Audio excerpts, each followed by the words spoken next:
California's taken one more dig at landlords.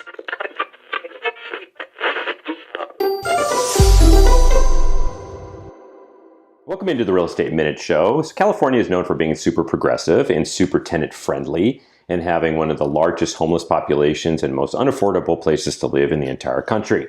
So as I've talked about on other episodes, there's politicians that just know how to fix problems, and then there's others that don't. When a government doesn't know how to fix a problem, they regulate. People that aren't serious problem solvers, that like the office and like the little name badge they get with the little American flag and they get to stand with a gavel, those aren't real problem solvers. So California is doing it again. Again, like I said, the most unaffordable housing market in the entire country, most unaffordable place to live and renter state. They don't know what to do about it. They've been trying to change the rent control to apply to the entire state, which they did a few years ago, and they have statewide rent control, but it's still fair. So they want to restrict landlords even more, and they're going to keep taking bites at that apple. Well, in the meantime, there's all these other assembly members that are nibbling at the landlord's feet along the way, and another one is security deposits. Typically in California, and actually the current law, a landlord cannot charge more than 2 months of security deposit for an unfurnished rental or 3 months for a furnished rental. This is in addition to first month's rent if the landlord likes to collect that in advance. That's the way it's always been.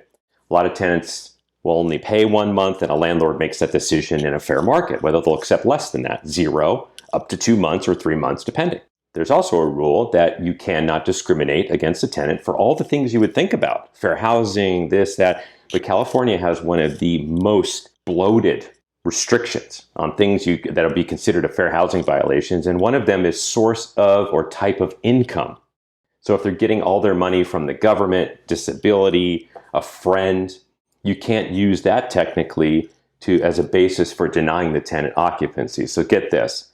What's happening, and it just passes Assembly Bill 12 in California. It just passed. Governor just signed it. I believe it was like a week and a half ago. This changes the security deposit laws completely in California. No longer can you collect 2 and 3 months. You can only collect 1 month security deposit in addition to first month's rent, furnished or unfurnished, across the board. However, if you're just a human being or an LLC and you own less than 2 properties, or I should say no more than 2 properties, that has no more than 4 total dwelling units, that would be like, for instance, 2 duplexes, that would be 4 units, then you could still go 2 months. You can never get to 3, but you can go 2 months.